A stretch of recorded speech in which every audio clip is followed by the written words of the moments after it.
Grow Great is a city government leadership podcast with Lisa Norris and me, Randy Cantrell. Each week we share insights, experiences, and wisdom to help you and your leadership grow great. Our website is growgreat.com.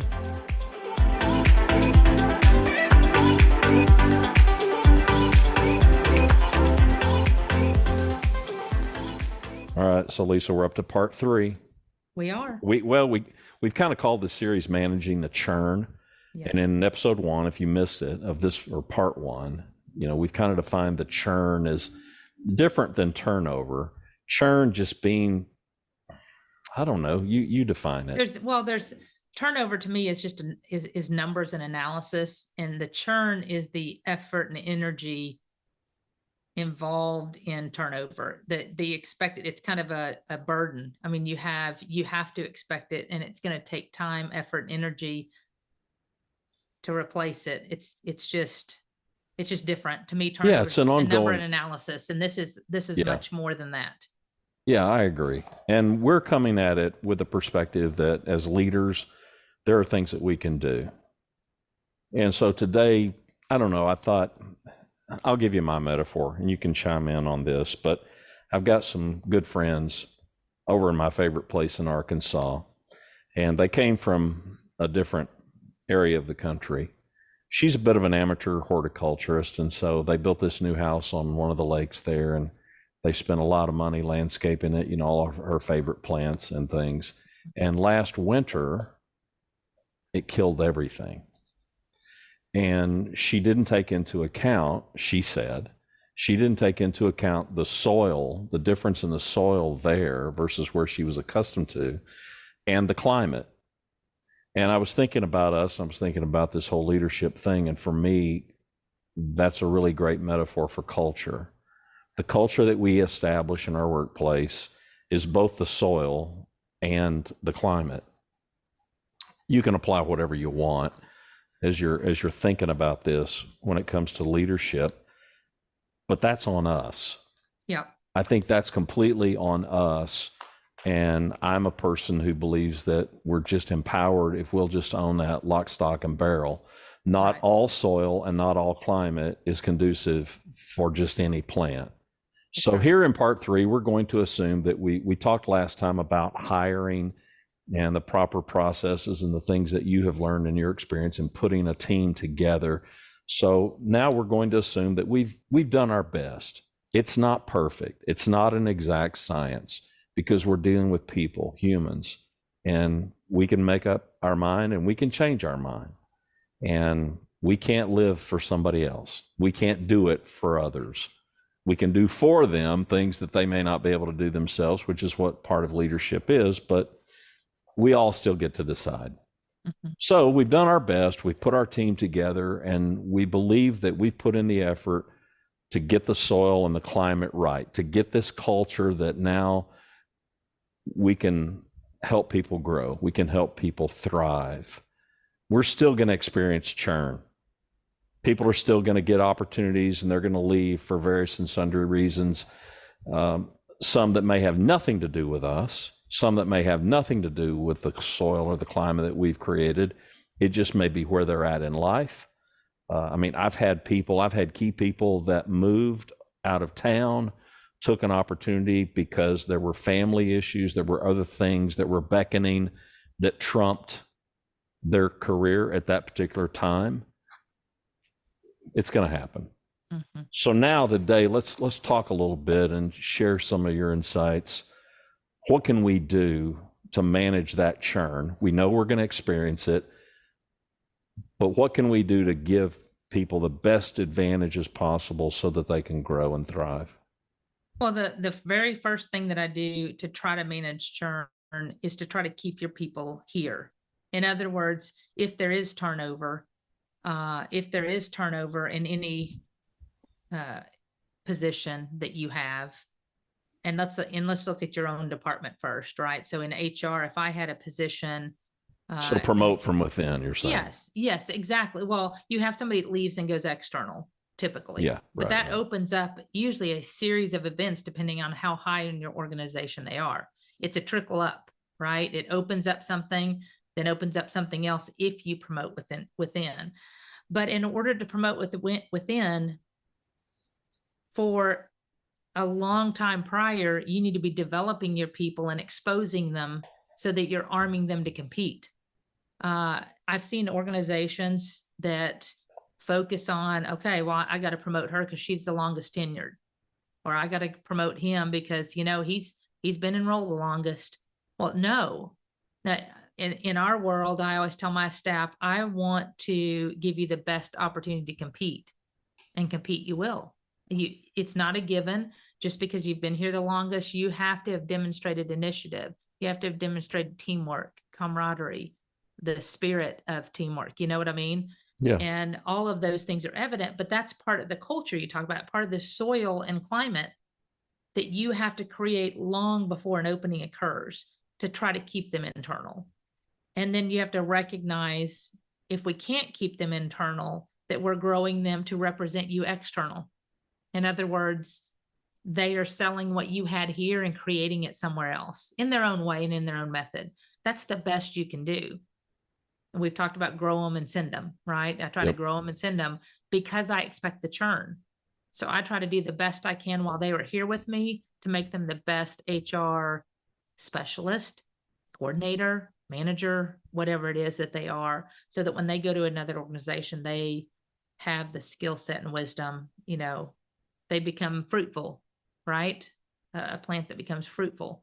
So that's the first part, is creating a culture of growth and development that internally, that I think that's often lacking in departments, because we all get, and I've been there myself, we all get so busy.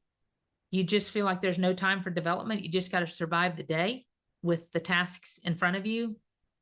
And I think you really, if that's where you're living right now and that's where you're at, I would tell you, you need to step back and take a breath and see if you can shift something, shift a priority, shift the unnecessary, you know, shift the inefficient, so that you have time to develop and train, because that's what adds value to your people.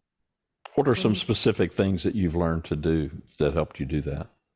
Just trying to first engage with staff, share wisdom where I can. It's not always perfect. It's very hard to do sometimes because of time, but I really like trying to make my rounds with staff, asking how they're doing, checking in with my managers. We have a weekly meeting, checking with my managers on, okay, what have we done? What have we done?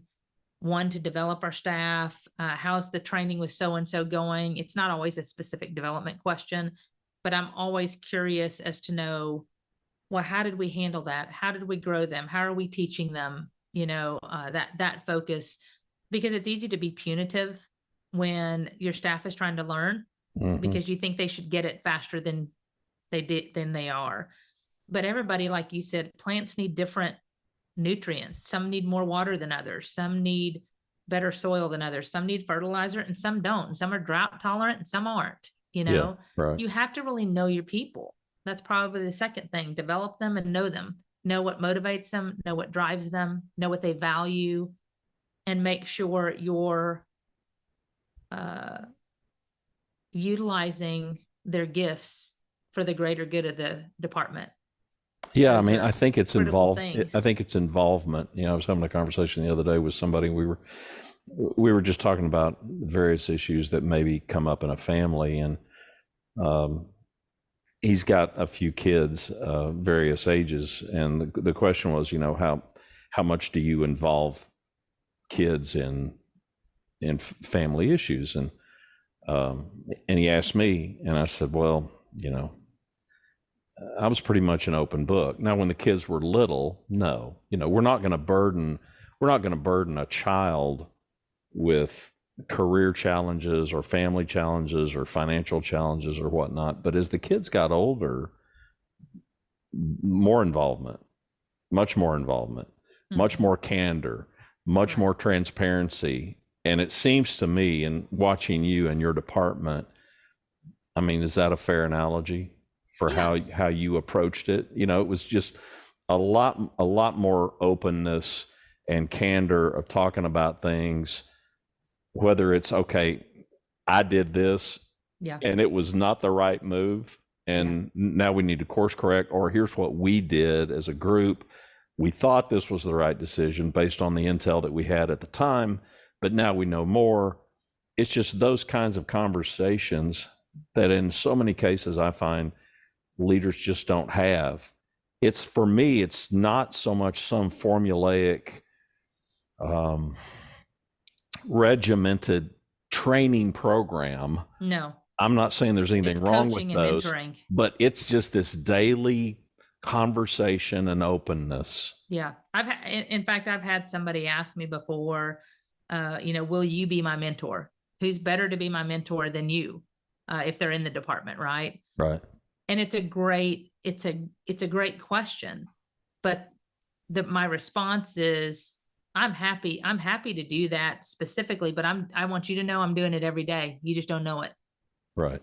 You just don't know it, because whenever you have a question or whenever I pull you guys into a meeting, or I say, okay, here's what this is and why it's important, or so how would you go about doing that? When I'm asking those questions, I'm not telling them, they're answering the questions for themselves and learning through the questioning, Mm-hmm. right? It's not, I could have easily told them in 5 minutes what I want them to do, but I want them to think through what they're doing and why they're doing it and connect the dots, because that's much more powerful than me just always telling them the answer. It's just like Pavlov's dog. Once you start training it, Yeah. then they're gonna follow that path, right? And my staff, I believe, knows that I'm going to ask questions, not because I doubt you, but because I want to see where your wisdom is and where the gaps are that I need to fill, because that's where the long-term benefit will come to them in our department and the value they're going to add through hearing the wisdom, then applying it, and then experiencing it for themselves to learn some more. So is it fair to break this down into those two parts? In your mind, is this whole soil and climate kind of a thing, and trying to manage the churn, us, we'll call it engaging, deeper engagement with people for the purposes of coaching and mentoring and training, coupled with the second thing that you mentioned, and that was knowing them, right? getting it really personal. Is there any, are those the two main things that come to your mind? The plant itself, you've got to make sure from our part 2, you find the right plant. Yeah, right? which is them. That's right. right. I mean, right. so if part 1 of this would be, we need to share, we need to engage them, we need to make sure that we're being as open and transparent so that they can learn and grow, and then coupled with that, the second thing is, okay, them, because you got a team of a dozen or more people. They're all different. They've got different aspirations. They got different desires. We want to grow people, but at the same time, now we got to take into account each individual person. That's right. And what they want to. You're going to have people, and then maybe there's an opening that comes up, but it's just, it doesn't have their name written on it. It's not something that they really aspire to, nor do you think that they would thrive in that position. Or they just want the position because it's a higher level and they're not ready.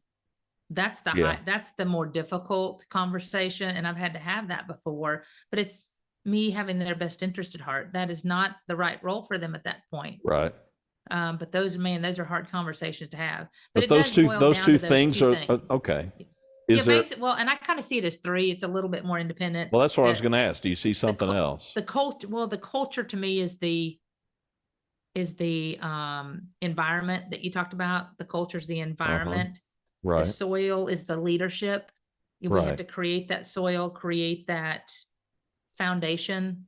Well, yeah, on the climate and the soil control, for lack of a better phrase, is not a one and done thing. I don't want to give anybody the impression that we think, yeah, you just throw it out there and you're done. Once you got the soil, no. Well, it's so interesting because to this point, when I was, for those who've been listening for a year or better, early on in my career, if you've missed it, I worked through this as a team and literally got them at our strategic session. One of the things I was trying to work on with the team, this has probably been It's actually was 2019, so it's been a while back, more than a year ago. But one of the things we had difficulty, we had some challenges with some prior staff that were gone, and I was trying to rebuild at this point, right? So we're rebuilding our team. And it was I needed to go through the physical process of them understanding what I'm talking about in rebuilding a team and what I did and what was valuable. And it doesn't work with every group. Our listeners would have to figure out if that's something that would work, but I knew it would work with my team. And I had males on the team too. And we literally I got them planters, little tiny, those orange planters. Right. I got soil, and I got a whole bunch of different seeds. Then I got some differing decoration stickers, some with words on them, like power, encouragement, team. I mean, all different kind, joy, and everything had a purpose. And we talked about, as a team, we had to plant, start fresh, new pot, start fresh. We had to plant it, and then we had to pick the seeds, decorate our planter, and then water them ongoing. And it sounds like a simple concept, but I said, this isn't a one and done. So as they picked their seeds, I said, why? Why did you pick that seed? And it was interesting because it reflected on what you could see themselves coming out in it. Well, Right. I like, I love cucumbers, and I love this, or this one's easier to grow. I want low maintenance. Right. I mean, you could start Yeah, of seeing course. things in people, and it was Sure. fun. Yeah. And then we talked about, then we got a watering pot, right? Mm-hmm. A metal watering pot. And I said, I want everybody to take one word, go through the stickers that have words, one word of what's most important to you in a team. You can make it apply however you want, and just go stick it on the pot. There's no order. You don't have to watch who puts what on. We're not going one at a time. Just go place your word on there. And then when the pot was finished, I called it out. And, in people over time were kind of in tears, because we had gone through a lot at that point as a team, Mm-hmm. but they saw that. And I said, this pot is we are unified in this. We are a team. And as we go through and water these pots, as we went along, we're to take care of one another. It's not just my plant. My plant is the success of the team, is the success of this little mini garden we've got going, right? And we went through, and I didn't expect this to last forever. Like all things, it gets old. Sure. Right? Right. But for probably 3 months, those things sprouted and became, I bet, 6 or 8 inches tall, some of them. Mm-hmm. And some of them died, and we'd laugh and go bury it. And I'm like, okay, Have a funeral for team it. didn't pull together on that one. Poor little plant died over the weekend, Yeah. But it was a good effort. And then we talked about, there were sprouts coming up, and I said, we talked about weeding out negativity. Mm-hmm. Yeah. Negativity was, I said, that is a plant killer. Just like weeds, they will take over and suck the life out of everything in that garden. And so it was good lessons we were able to apply over time. And my point being, as we did all those, it goes to the exact thing here. You've got to set the foundation for that team in your soil and in the climate, and getting the right people, the right plants in your garden, right? Or it just won't work. If you're just letting the negative be negative and continue to be negative, and you're not taking care of that as part of your garden and part of this environment, the soil will forever have weeds. And until you clear it out and take care of it, you're going to be just battling forever. And I had to learn that lesson. But we've been on the path ever since. And like you said, it can't quit. We just went to different activities, right? But we're reinforcing the foundation we built on that day of a restart. Well, we owe it. Yeah, we owe it to the people that, we want to help everybody grow. But if somebody makes up their mind that they're going to be a weed, and all they're going to do is just take up space and water and nutrients from everybody else, you do have to weed the garden. You just do. There is addition by subtraction. There are roster changes. I don't know of any high-performing leader that hasn't had to learn, most of us the hard way. We had to learn that we had to subtract somebody from our team. And it's especially difficult if that somebody is a high performer in their own work, but they're detrimental to everybody else's work. Yeah. And those, for me, have been the toughest ones. Somebody that we look at and they're like, man, they're a rock star when it comes to their own work product. but they're cancerous to the entire group. Right. And you just can't tolerate it. Let me go to the people Mm-hmm. first. Mm-hmm. So as we're now looking at the people and knowing the people, what are some things that you've learned that work? Well, you have to play to what is valuable to them, and I don't mean play as being insincere, but when you know what's valuable to them, Well, that let's talk allows you. about that. How do you find that out? Well, it's just engaging. You have to engage with them, but it has to be purposeful. You know, I just go around and talk to my staff, and this isn't every day. I mean, a lot of people will do this every day, every morning. I don't do that. That's not my style. But there's 2 or 3 times a week I kind of walk around and go up front. If I see I'm not busy with the customer, how was your weekend? Got anything upcoming planned?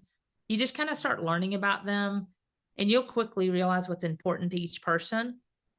And you also connect with them on different levels. Some are very closed, some are very open. It's an open book to tell you everything, including, about the health of their kids and the health of their spouse. And you Do pick you on have that too. specific conversations about what their professional aspirations are?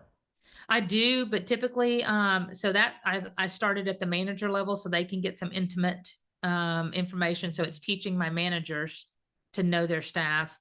They relay it to me, and then I kind of feed on that throughout the year. And I'll say, there's, I understand you're interested next. Do you want to help on this project? So it just makes them know I know about it. I know Right. about their interests. It's not promotion of self for me. In other words, I'm not saying, look, Lisa knows. Yeah, yeah, It's yeah. letting them know that they're valuable enough for me to know about them and know what they want. And Yeah, I'm you're trying to paying help them attention. get You there. care. Right. That's correct. So I think it's just investing and engaging. For me, Randy, I don't have very specific conversations that are targeted other when I'm doing my one-on-ones, that you and I have talked about. I don't do them at the frequency, you and I had kind of bounced around ideas. I don't do them at the frequency of others, but my staff has picked that up. My two managers, they have one-on-ones monthly, and they keep me informed of how those one-on-ones went, where we're at, what people are looking for. And it's really helped them engage and motivate their staff or have candid conversations with them on when they want something and they're not getting it, to say, okay, but we've talked about your gaps, but what are you doing about the gaps? You keep telling me what you want, but what are you doing to get there? What advice do you have for people as far as conducting effective one-on-ones? Short and sweet. You taught me this. Honestly, I hadn't done one-on-ones before you, to be super honest. I mean, I had talked to staff, but not targeted. And best lesson I can teach is what you taught me, is ask one question that gets what you need. For me, I asked we've had different one-on-ones, but one of them was just, what's getting in the way of raving fan service? And if there's a problem, that's going to be what you're going to hear. Sure. And that's exactly what I needed to know. And it's because I want to fix what is out there. Right. So it's Right. ask a simple question that gets you everything you need. And you can't just, for me, I had to really think on this. Some people that may come easy, but I had to really think of, what do I want to know about and how can I get there neutrally through a question? Mm-hmm. And that was how I got there. And I learned everything I needed to know with that one question. I didn't let it go an hour. I Right. just, once they started going, then you can ask follow-up questions and you can be curious. Yep. And it's the whole leadership recipe. Through curiosity, I gained knowledge, gained understanding, and then I could provide compassion as we went through that in a 15-minute conversation. It's like the life cycle of the leadership recipe in a Right. nutshell, right?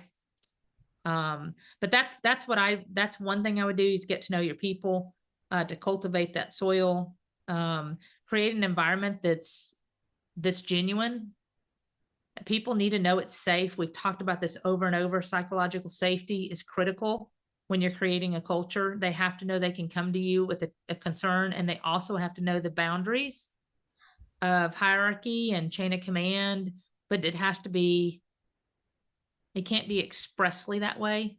Does that make sense? It Yeah. has to be, you need to follow this, but there's exceptions to the rule. But I want to know that you were respectful of the process before you came to me. Did you give your manager an opportunity to solve it? Because I don't want them just coming to me always Right. wanting me to solve for something, because Right. that doesn't build trust either. No, and you don't want to enable helplessness. You want Right. people to carry the ball as far as they can carry it.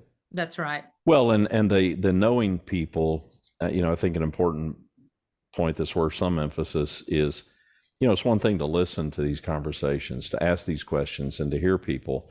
But okay, now what are you going to do with that information? And I think that's where that first item of, okay, let's put them in a position to thrive. Let's keep them engaged. Yep. But you got to do it in the context of where they're at and Yeah. what they're driven to do. You have to be wise enough.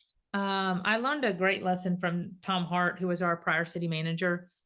And he was very big on, it's not just getting them on and off the bus. It's getting them on the right seat on the bus. And sometimes you need to move the people, like musical chairs. That's right. But it needs to be thoughtful and with intent. And I've done that strategically here on occasions. I don't do it all the time because I really am watchful for quite a while before I make a decision. But if I know somebody's got strengths and they're not in the right seat, I really move them, but I try to move them with their buy-in, right? I don't just go, okay, I'm putting you over here now. I think you're better served in this area.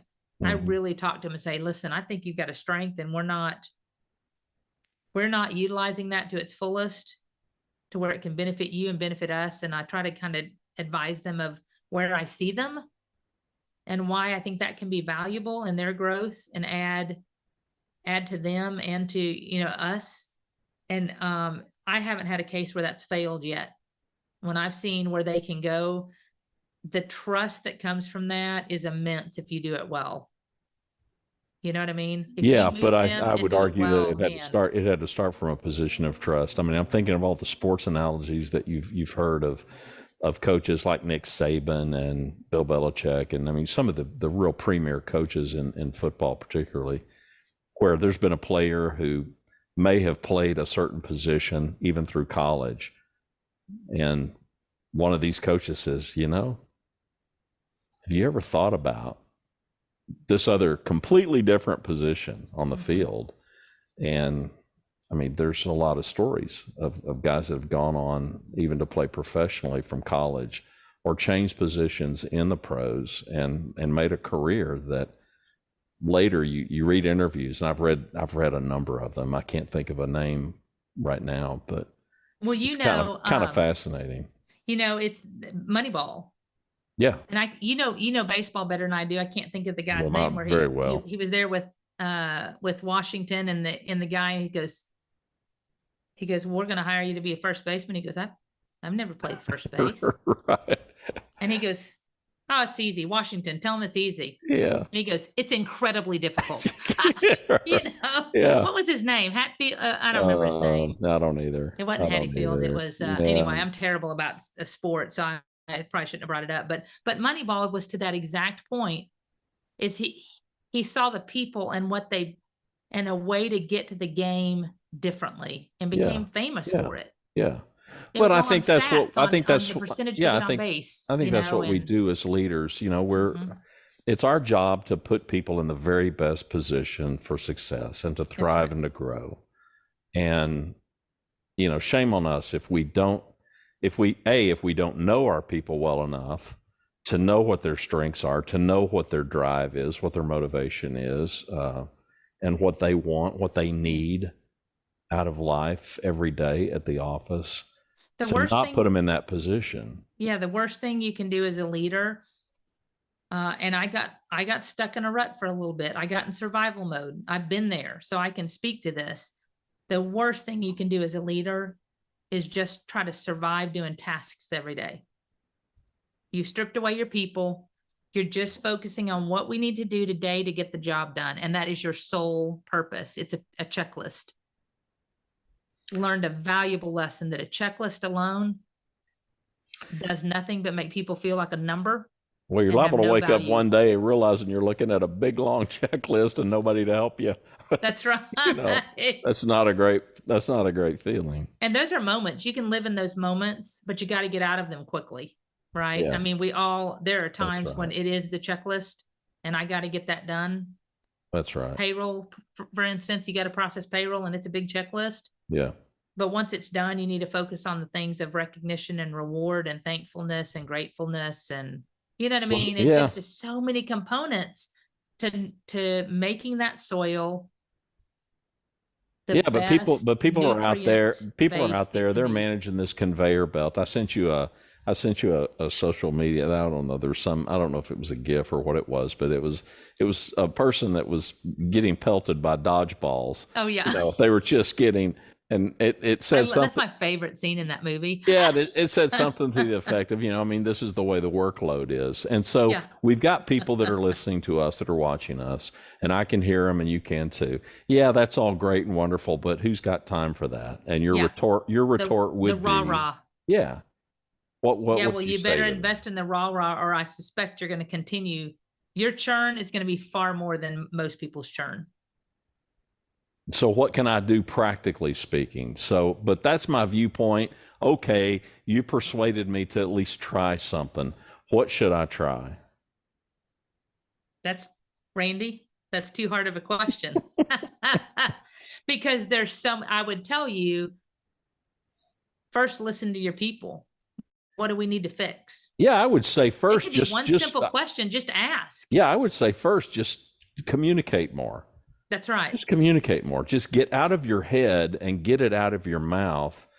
Come on, families work the exact same way, right? And you and I both, we've been married to our spouses for a long time, and it's true for those newlyweds, and it's true for those of us that are long in the tooth, married to our spouses. We've just got to get it out of our head and out of our mouth. We've just got to say it. I mean, Rhonda and I've been married going on 46 years. I still can't read her mind. I got a pretty fair idea, but I still can't read her mind, and Well, that's partly because we're women, Randy. she still can't read my mind. So I would say that's It goes to first, that chart. Have you seen the chart of the man and a woman? And it shows probably. you've seen this. It's an Oh, electrical panel yeah. with all the switches, and Oh, it yeah. says woman. Right. And then it scrolls down to the man and it's on off. Yeah. It Right. says we're that simple. Yeah. You know, Right. but there you go. That's that. So it's part of it's the human person. The human is just But see, my different. argument would be that there's not really a time element there. I think it's more being mindful and thoughtful. It's Yeah. being intentional. It's behaving with purpose. I'm not going to tell anybody in our audience, you just you better build in 30% more time. I don't No. view it that way. I view it, you just need to change your behaviors a little bit. If you're not communicating, if you're not sharing, start. I mean, for And if you're me, not, just well, and if you're start not there. listening, you've got to Well, listen. absolutely. I mean, part of great communication is not just, I've seen a lot of leaders that just know how to talk. They will talk. Yeah, but how and many talk but and how many talk. employees? Yeah, but what I'm talking about, how many employees, employees come to work every day and they've got questions. That's right. I hear it. I loiter in the halls, and I can leave some officer's office, and I can go loiter, and you just hear it everywhere you go. People wondering what the boss is thinking about this, wondering what they mean by that, wondering what's going to happen with this.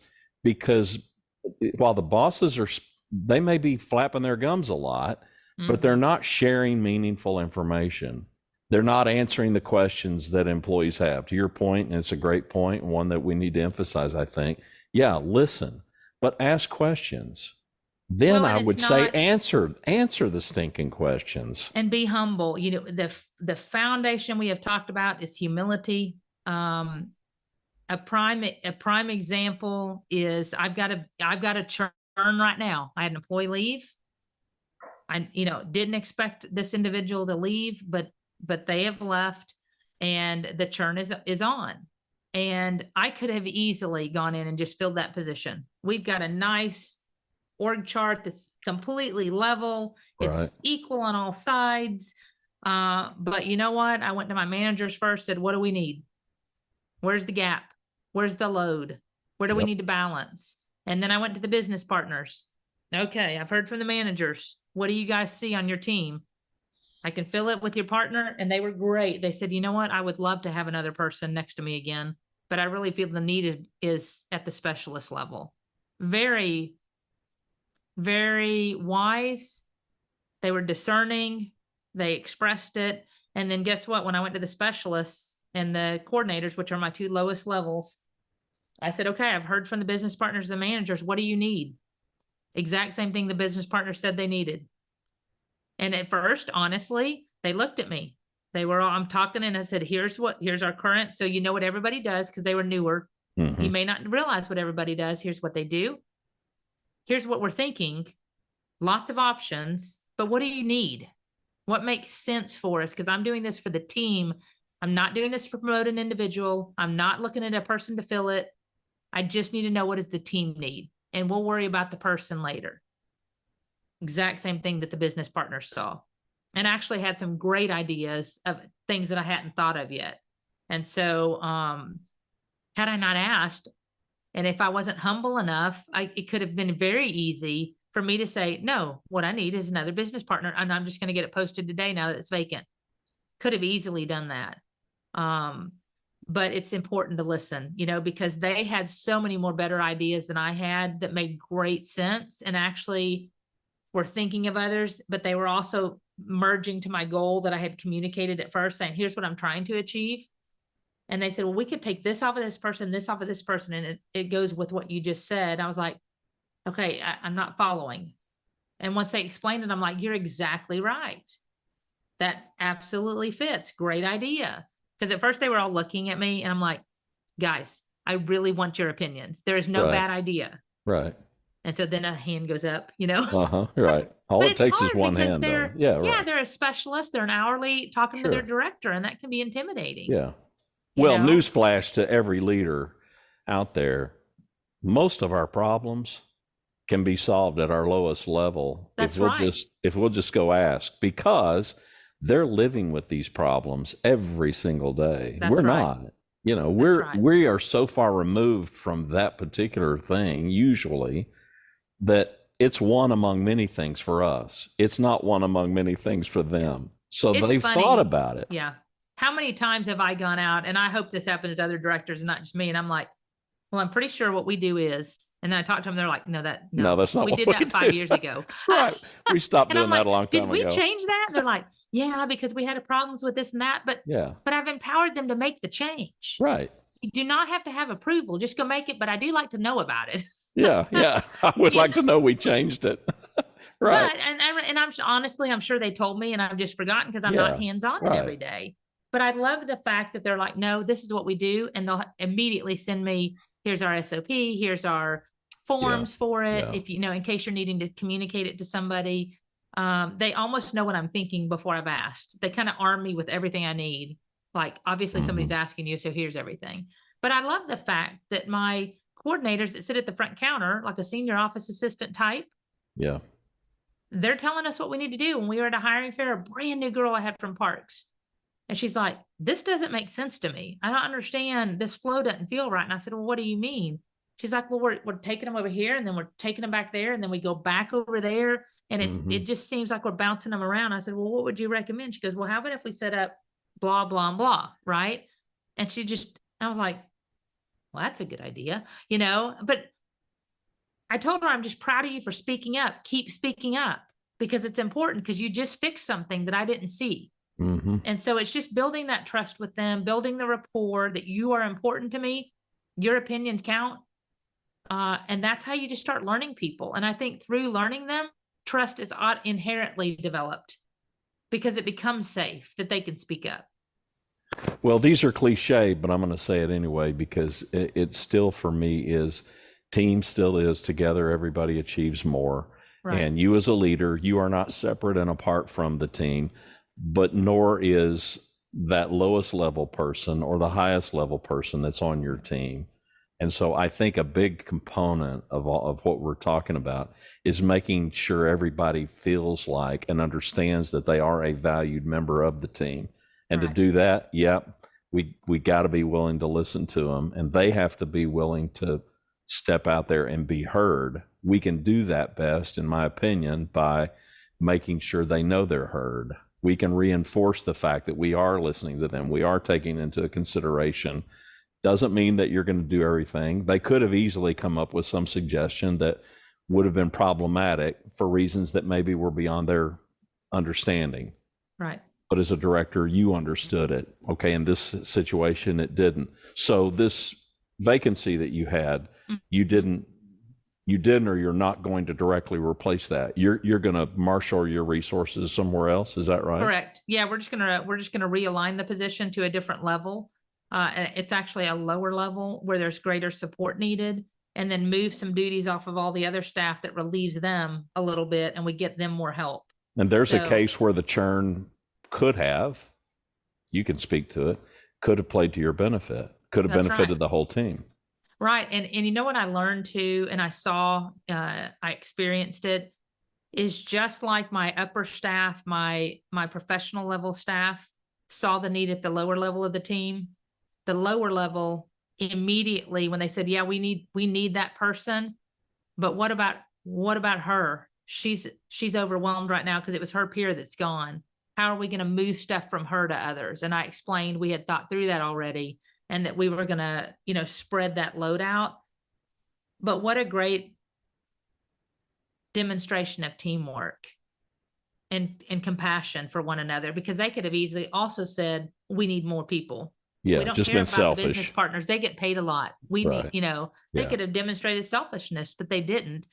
Through, yes, we need help here, but what about her? How can we help her? And I greatly appreciate that. That's when you talk about the soil, just because I think that's what's important to understand about the churn when we talk about this. Just because you have it doesn't mean it's all bad. We Right. talked about, and if you're a listener and haven't listened to the first 2 parts of this 3-part series, what we talked about is the churn is inevitable. You need to plan on it happening. The frequency at which it happens, there can be a cause to that you need to explore, but it can also be because you're growing and sending people. It can also be because they've accepted a better, a higher level position. I've had churn, and I've had people challenge me on, oh, is there something in the environment? I said, go ask all my people. Go ask the people if there's something in the environment. I'm not afraid of you asking them. Right. I can guarantee you there's not a problem in the environment. Yeah. They did this because it was better for them and their family. And how can I stop that? I'm proud of them for having to do that and wanting to grow. And Well, go. most all of us, there could be exceptions, but most all of us, we got an opportunity because of churn. That's right. One man's ceiling's another man's floor and all that. Right. So, I mean, I have gotten countless jobs. I wasn't the first. Yeah. Somebody was before me, and their displacement gave me an opportunity. Had that not happened, I don't know. Well, and I'm very proud because most of the churn, not all of it, people are seeking them out. I finally told them at one point, I said, I'm not sending y'all to any more networking stuff. Yeah. Yeah. I'm going to quit getting y'all out there and meeting people. Right. But I'm proud of the fact that we are a known source for producing good people. Like, we all have exceptions, right? It also We've all had serves as an employees. attraction, though. Yeah. It that's works right. on the other end to get you candidates that you might not otherwise get. That's right. But it also, I think it's out there that people know that it is frantic busy. So it can scare people away, and Sure. it can draw people in. It depends on, again, the right fit for the job, Yeah. the right fit for this environment. It probably is repelling those that it needs to, and it's probably attracting those that it needs That's to. right.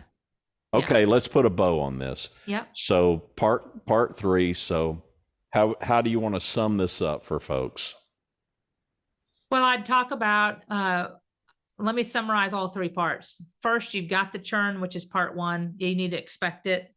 2, how do we mitigate the churn and minimize it where we have control and power to do so? And we talked about, there's 4 parts of that kind of, we went away from the garden thing, but it was the stool, 4 legs of the stool, that you have to be aware of and make sure you're producing an environment. And then once you get the people, so now that you're filling the gap where the churn left you, You've got to make sure you have set up a culture and an environment. You've gotten the right person for the job, filled it with the right fit for your team and your city. And then lastly, you're developing and continuing a culture and an environment where people can grow. That's what's, in my mind, most important. And it takes everybody working together to get that. You as a leader, them as people, and the foundation on which your culture is built. I'll end by inviting people to share your experience with us. I mean, let us know what your experiences are. You know, what's happened with you? What have you found that works? What have you found that doesn't work? Doesn't work. If you go to our website, go to growgreat.com, and at the bottom of every post, you'll see ways that you can connect with me and Lisa. We've got a contact page. Shoot us an email, and we might share it in a future show if you'll give us permission. We don't have to, but we'd like to hear from you. I'm just going to end by saying thanks for listening. Thanks for watching. We appreciate everybody.